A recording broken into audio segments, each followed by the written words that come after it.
Bisa mendapatkan ma'rifah khassah ini melalui dua jalan, tidak ada jalan ketiga. Yang pertama disebut tariqul hidayah wal inabah, yang kedua disebut tariqul ijtiba wal istifa.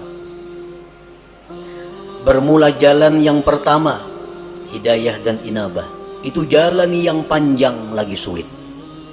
Panjang lagi sulit. Arti panjang tuh mungkin 10, 20, 30 tahun kita menjalani hanya terasai kayak apa nang maksudnya la ilaha illallah. Sulit artinya banyak rintangan nang kita lalui, nang seringkali membuat kita kembali ke tempat pertama bermula. Min ta'allumil ilmi alladhi yuaddi bihi al-ibadata wa ya'rifu bihi sifatin nafsil batinah wa yuqaddimu qabla al-jami' ma'rifata aqidati ahli sunnah wal jamaah wa taubatin nasuh wa tahsinin niyyah wa tasihit taqwa wal wara'i waz zuhdi wa kasratil azkar wal aurat wa ghairi dzalik wa kulluhu yuhdihal abdu ilallah ta'ala.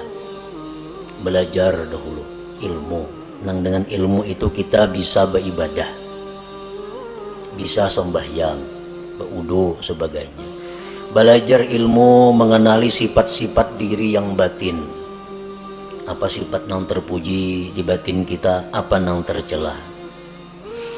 Berakidah ahli sunnah wal jamaah, taubat nasuha, niat yang bagus, takwa yang benar, wara, zuhud, banyak berzikir, banyak berwirid dan selainnya.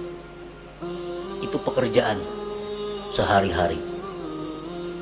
Ada yang 10.000 zikirnya sehari, dan mungkin ada yang berpuluh-puluh tahun hanya diberikan Allah rasa bagaimana itu ma'rifatullah tadi.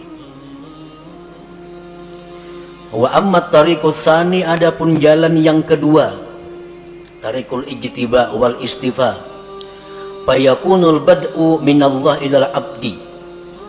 Jalan yang kedua ini adalah jalan di mana Allah yang ingin menariknya. Jalan pertama tadi si hamba nang bakahandak, kisahnya si hamba nang hendak ma'rifat lalu nya beribadah, beramal, berguru. Nah, nang kedua ini adalah Allah yang ingin menariknya. Yakunul insan mustadhrikan fi syurudihi wa bu'dihi anillah wa faj'atan tudrikuhu rahmatun minallahi ta'ala. Ini manusia tenggelam dalam kejauhan daripada Allah. Pekerjaannya manusia ini sibuk mengurus dunia. Kada tahu diwirid, sembahyang pun kadang-kadang pray. Pekerjaan-pekerjaan maksiat banyak dilakukannya. Tetapi secara mendadak Allah memperdapati dengan rahmatnya. Begitu Allah memberikan rahmat kepada orang ini, maka orang ini langsung dirasakan Allah bagaimana rasanya ma'rifat kepada Allah itu. Banyak tokoh-tokoh yang terkemuka yang melalui jalan yang kedua ini, seperti Fudail bin Iyad, Malik bin Dinar, Utbatul Ghulam dan lain. Orang yang dulunya sesat, dulunya jahat, tetapi Allah dengan rahmatnya secara mendadak mengejutkan, menarik orang ini. Seperti Fudail, kita mendengar tahu kisah Fudail bin Iyad, orang yang kehidupannya hanya jadi perampok di tengah jalan. Perampok di tengah malam, satu hari hendak menaiki rumah kekasihnya.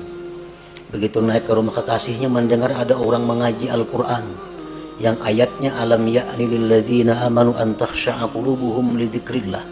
Begitu ayat itu masuk ke pendengaran Fudail, Fudail terjatuh. Nah, setelah itu Fudail tobat, langsung ditarik oleh Allah Subhanahu wa taala, dirasakan bagaimana ma'rifat kepada Allah. Akhirnya Fudail menjadi salah seorang aulia besar pada masanya itu. Allah menarik orang ini li sababin minal asbab allati qad la ya'lamuha illallah.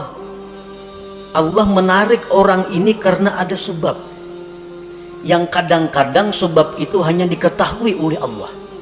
Kenapa orang ini maka ditarik oleh Allah? Dalam waktu detik dirasakan ma'rifat kepada Allah. Sedangkan yang satunya berpuluh-puluh tahun berzikir kepada Allah belum dapat rasa ma'rifat itu. Nah, jalan yang kedua ini disebut tarikul ijtiba wal istifa. Nah, para muhibbin rahimakumullah, ada beberapa sebab yang dengan sebab itu ada kemungkinan satu saat ditarik oleh Allah manusia ini, walaupun dia dalam keadaan bergelimang dengan dosa.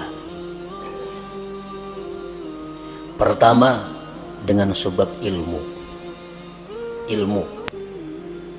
Orang ini pada dahulu mengaji sekolah pesantren, ke majelis taklim, bertahun-tahun udah mengaji demikian, pesantren tamat sekolah, timbul ke kampung bulik buntat, nah, minum arak, berjudi, berzina, pekerjaan, nah, tamatan pesantren nih. Nah, orang seperti ini pada akhirnya satu saat ada kemungkinan ditarik oleh Allah dengan cara seperti tadi, berkat ilmu yang dia pelajari selama sekian tahun dahulu kala itu. Nah, bisa kena orang ini jatuh sakit, nah, sadar, insaf, dirasakan oleh Allah bagaimana orang yang makrifat kepada Allah itu. Nah, sebab ilmu. Jadi menuntut ilmu ini kada ada ruginya, tak amalakan kah, kada kah, pokoknya bila ilmu tuh ada keuntungan, ada keuntungan. Yang kedua, as-sakha, pemurah. Orang ini macam-macam maksiat dilakukannya, tapi pemurah. Pemurah itu dalam arti agama lain dengan arti adat. Ini pemurah dalam arti agama, artinya orang yang menyumbangkan kekayaannya di jalan yang benar. Ada orang sakit dibantunya, ada orang kesusahan dijulunginya duit, ada orang saleh diberinya duit, ada orang ini dikasihnya duit. Pemurah. Padahal kelakuannya sembahyang tapi sembahyang orangnya, berjudi mau, minum arak mau. Nah, orang ini satu saat nantinya ada harapan kada pasti juga ada harapan bisa ditarik oleh Allah. Nah, bisa ditarik dengan pemurahnya itu. Yang ketiga, al-adlu, adil. Ini seorang pejabat. Seorang pejabat ini bergelimang dengan dosa, macam-macam dosa dilakukannya, tetapi satu orang ini dia adil. Sewaktu ia menjabat, di matanya sama, semua adalah rakyat, baik anaknya, baik bininya.